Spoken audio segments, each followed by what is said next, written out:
لوگ بچا ہوا کھانا چیل کبوں میں نہیں ڈالتے تھے، بلکہ کھانا پکاتے ہی اتنا تھے کہ جس میں سے بآسانی ہمارے لیے حصہ نکل آتا تھا۔ میں نے غور کیا کہ اس گاؤں میں فقراء کی تعداد شہر کی نسبت بہت کم تھی، اور وہاں کی فضا بھی بہت صاف ستھری تھی۔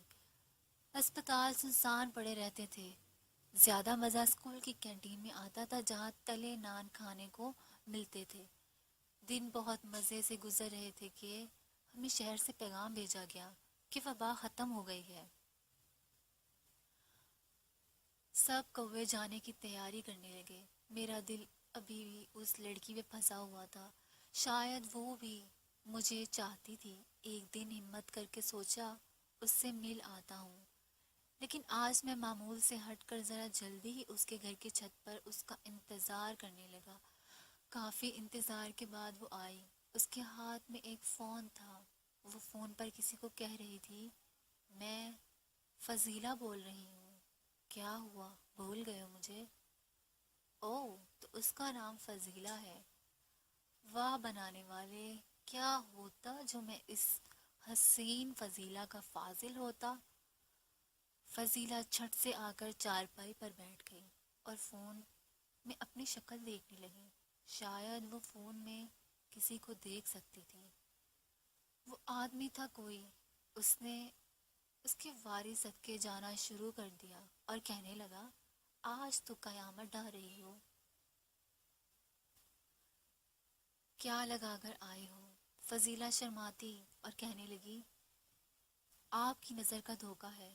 وہ آدمی کہنے لگا، جان دھوپ کی وجہ سے تمہاری خوبصورتی کچھ صاف نظر نہیں آ رہی، گھونگھٹ کر لو تاکہ روشنی تھوڑی کم ہو جائے۔ فضیلہ نے فوراً گھونگھٹ کر لیا اور مسکرانے لگی۔ نہ جانے وہ اس گھونگھٹ میں کیسی کیسی باتیں کرنے لگی اس آدمی کے ساتھ۔ مجھے اس کی اس مکاری پر یقین نہیں آ رہا تھا۔ مجھے لگا وہ اتنی نادان اور شرمیلی ہے کہ میری وجہ سے گھونگھٹ نکالتی ہے۔ میرا دل خون کے آنسو رو رہا تھا۔ میں نے زور زور سے اسے بولنا شروع کر دیا، کلموہی، کیوں امانت میں خیانت کر رہی ہے؟ میری آواز سن کے آس پاس کے کوے بھی آ گئے۔ میں مسلسل اسے کوس رہا تھا، فضیلہ فضیلہ نہایت غصے میں اٹھی اور چپل اٹھا کر مجھے دے ماری۔ بولی، بدبخت کالے کوے، ہڈ حرام، دفع ہو جاؤ یہاں سے۔ اس کا اتنا کہنا تھا کہ میرا دل ٹوٹ گیا۔ میں اپنا ٹوٹا ہوا دل لے کر وہاں سے ہجرت کر گیا۔ فضیلہ روز میری موجودگی میں کسی غیر مرد سے باتیں کرتی تھی۔ چہرہ اتنا معصوم پر حرکتیں اتنی گھناؤنی۔ میں آسمان پر اڑتے ہوئے اپنے آپ کو کوسنے لگا، میں انسان کیوں نہیں ہوں؟ اگر میں انسان ہوتا تو فضیلہ یوں مجھے رسوا نہ کرتی۔ اف خدایا، یہ سوچنا ہی تھا کہ ایک بہت بڑے غبارے سے میری ٹکر ہوئی اور میں بے ہوش ہو کر زمین پر جا گرا۔ میں کسی جنگل میں کئی گھنٹوں تک نیم بے ہوشی میں بے یار و مددگار پڑا رہا۔ میں انتظار کرتا رہا کہ کوئی میری مدد کو آئے گا۔ وہاں کچھ لکڑہارے لکڑیاں توڑنے کے لیے آئے۔ انہوں نے میرے نیم مردہ جسم کو دیکھا، لیکن میں ابھی بھی زندہ تھا۔ وہ آپس میں باتیں کرنے لگے۔ نہ جانے ان احمق کوے کا شکار کون کرتا ہے۔ ارے بیکار کوے کی وجہ سے اپنا ٹائم ضائع مت کرو اور چلو ادھر سے۔ شالا تتیوا نہ لگی، شالا ہو جگی باد روی، شالا ہو رب کنڈ نہ لاوی، شالا۔ اس نے مجھے لات ماری اور آگے چل دیا۔ میں پھسل کر چوٹی سے نیچے گر گیا اور وہاں ایک گھونسلے میں جا گرا۔ وہ گھونسلہ کسی فاختہ کا تھا۔ اس میں اس کے 2 چھوٹے بچے بھی رہتے تھے۔ میرے دل کو کچھ سکون آیا کہ شاید میں اب کسی حد تک محفوظ جگہ پر موجود ہوں، اور میں پھر سے بے ہوش ہو گیا۔ جب میری آنکھ کھلی تو فاختہ میرے پاس بیٹھی تھی، میری زندگی کی دعائیں کر رہی تھی۔ میں بوکھلا گیا اور پوچھا، کون ہے تو اور یہاں کیوں رو رہی ہے؟ میری زندگی کی دعائیں کیوں کر رہی ہے؟ وہ بولی، تیری طرح ہوں، تو میری طرح ایک پرندہ ہے، اور میں جانتی ہوں ہماری زندگی کتنی قیمتی ہے۔ اگر ہم پرندے نہ ہوں گے تو انسانوں کا بچا ہوا کھانا کون کھائے گا؟ ہم پرندے ہی تو ہیں جن کی وجہ سے ان انسانوں کے گھر میں برکت آتی ہے۔ تم اپنی اہمیت نہیں جانتے کیا؟ میں نے جواب دیا، تم کیا کہہ رہی ہو؟ میں کچھ نہیں سمجھا۔ وہ بولی، نادان کوے، ہم وسیلہ ہے، اسباب پیدا کرنے والی ذات اور خدا کی ہے جو مہربان اور رحیم ہے۔ ہم ہزاروں انسانوں کو خوراک پہنچانے کا وسیلہ ہیں۔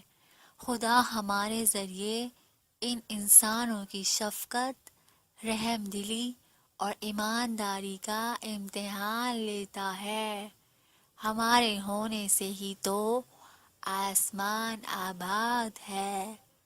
یہ آسمان کس لیے بنایا گیا ہے؟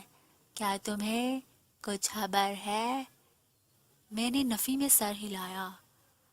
فاختہ بولی، یہ نیلا گلابی آسمان ہمارے لیے ہی بنایا گیا ہے، اور خدا ہم سے اتنا پیار کرتا ہے کہ ہمیں زمین بھی دی ہے استعمال کرنے کے لیے۔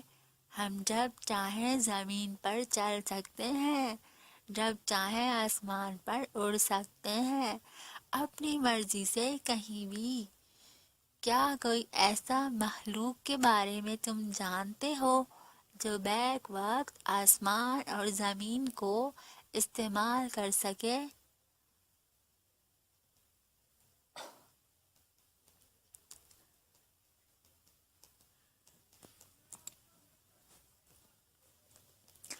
یہ رنگین آسمان ہمارے اڑنے کے لیے بنایا گیا ہے۔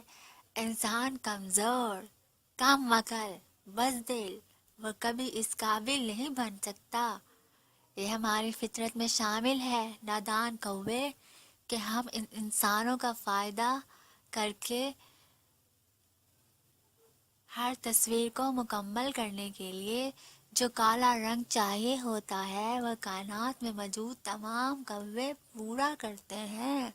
فاختہ کی یہ بنا سر پیر والی یہ رنگین آسمان ہمارے اڑنے کے لیے بنایا گیا ہے۔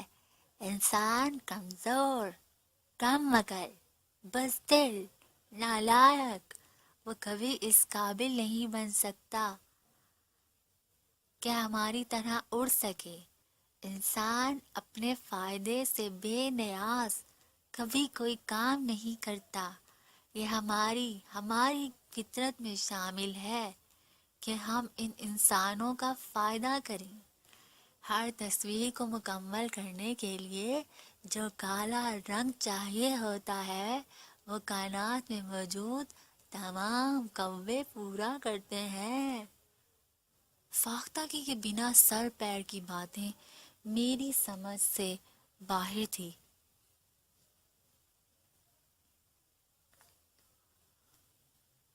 میں نے اس سے کہا، تم جو بھی سمجھتی ہو وہ ٹھیک ہوگا شاید، مگر میں ایک پرندہ بن کر عاجز آ چکا ہوں۔ مجھے انسانوں سے پیار ہے، میں انسان بننا چاہتا ہوں۔ فاختہ بولی، ارے انسان انسانوں سے پریشان ہے، کم بخت، اور تو ہے کہ ایسے مفاد پرست مخلوق سے محبت کر رہے ہو۔ آج تم جس حال میں ہو بتاؤ کس کی وجہ سے ہو؟ میں بولا، ایک انسان کی وجہ سے۔ پر تمہیں یہ سب کیسے پتا؟ فاختہ مسکرائی اور بولی، نادان، میں بھی قدرت کی طرف سے تمہارے لیے ایک وسیلہ ہوں. میں چاہ کر بھی کسی انسان کی جان کبھی نہیں بچا سکتی کیونکہ مجھے اس طرح بنایا ہی نہیں گیا. اگر مصیبت میں کسی پرندے کو دیکھوں گی تو اس کی ہی جان بچا سکتی ہوں. اس لیے انسان کو بھی قدرت نے ایسا ہی بنایا ہے. وہ صرف اپنے جیسے انسان کو ہی سوچتا ہے اور اسی کی ہی فکر کرتا ہے. اپنے سے چھوٹے بڑے چرند پرند کی فکر نہیں کرتا کیونکہ فطرت نے انہیں بنایا ہی ایسا ہے. تمہارے لیے انسانوں کی اتنی اہمیت اس لیے ہے کیونکہ تم نے ہمیشہ اپنی خامیاں گنی ہے اور اس کا مقابلہ انسانوں میں موجود خوبیوں سے کیا ہے.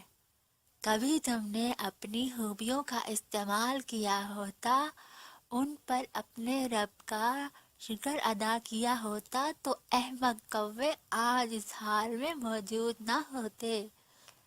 فضیلہ اور شاکرہ کا خیال دل سے نکال دو اور شکر ادا کرو. اس نے یہ الفاظ کہے اور اڑ گئی. میں نے گھونسلے میں نظر دوڑائی کہ اپنے بچے تو لیتی جاؤ تو وہاں کوئی بچہ نہ تھا. فاختہ نے مجھے دور سے آواز لگائی، ارے احمق، میں ایک وسیلہ ہوں اور اسباب پیدا کرنے والا وہ خالق رب ذوالجلال ہے. شالا تتیوا نہ لگی شالا ہو چکی باد روی شالا ہو رب کنڈ نہ لاوی